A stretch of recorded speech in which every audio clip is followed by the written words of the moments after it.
बात पूछती हूँ और ये बात कई बार आप पे आरोप लगे हैं कि आपका जो मॉडल है चुनाव जीतने का वो ये है कि फ्री बिजली, फ्री पानी। You are somebody who understands numbers. आप इंडियन रेवेन्यू सर्विस में रहे हैं, नंबर्स आपको पता है, टैक्स कलेक्शन कैसे होती है, टैक्स की रिक्वायरमेंट किन चीज़ों के लिए होती है। क्या ये फ्री के जो पॉपुलिस्ट बांटने की इलेक्शंस के दौरान जो ये एक आदत सी पॉलिटिकल पार्टीज में बन गई है, क्या ये लॉन्ग टर्म सस्टेनेबल है? क्या ये गुड पॉलिटिक्स है? बहुत अच्छी पॉलिटिक्स है, सबको करनी चाहिए। मैं आपको बताता हूँ क्यों। इसकी इकोनॉमिक्स भी समझाता हूँ आपको और इसकी पॉलिटिक्स भी समझाता हूँ आपको। सबसे पहली बेसिक बात,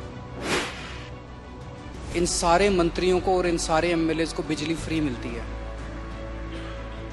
इनको जब बिजली फ्री मिलती है तो उसको फ्री भी नहीं बोलते, और जब जनता को, इनको 4-4 हज़ार यूनिट बिजली फ्री मिलती है महीने की, और मैं जनता को 200 यूनिट फ्री बिजली देता हूं तो इनको सबको तकलीफ होती है। क्यों?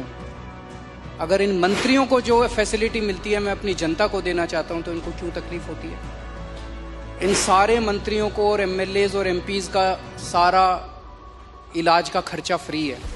कोई बीमार हो जाए इनके घर का सारा फ्री है। तो अगर मैंने अपने दिल्ली के लोगों का इलाज फ्री कर दिया तो इनको क्यों तकलीफ होती है? जो जो चीजें इन मंत्रियों को और इन संतरियों को मिलती है मैं अपने लोगों को देना चाहता हूं, नंबर 1। दूसरी चीज, अगर मैं, एक समय था जब मैंने सुना था कि राजनीति के अंदर एक समय था जब फ्री बांटते थे, और फ्री बांटने का पैसा कहां से आता था? सरकार लोन लेती थी और लोन लेके उस पैसे से फ्री बांटते थे। That is not good economics. अगर मैं, आपके पास जो पैसा है उस पैसे से, उसमें आपके टैक्स नहीं बढ़ा रहा, टैक्स उतना ही है, मैं घाटे में नहीं। आज दिल्ली सरकार पूरे देश में अकेली सरकार है जो फायदे में चल रही है, घाटे में नहीं चल रही। सीएजी की रिपोर्ट है 2019 की, उस रिपोर्ट में लिखा है हमारी सरकार बनने के पहले दिल्ली सरकार घाटे में चलती थी। हमारी सरकार बनने से तब से लेके आज तक दिल्ली सरकार अकेली सरकार है पूरे देश के अंदर जो फायदे में चल रही है। मैं सरकार फायदे में चला रहा हूँ, मैं कोई नया टैक्स नहीं लगा रहा, मैं कोई लोन नहीं ले रहा। अगर मैंने करप्शन खत्म करके, पैसा बचा के लोगों को अगर सुविधाएं दे दी तो क्या बुरी बात की?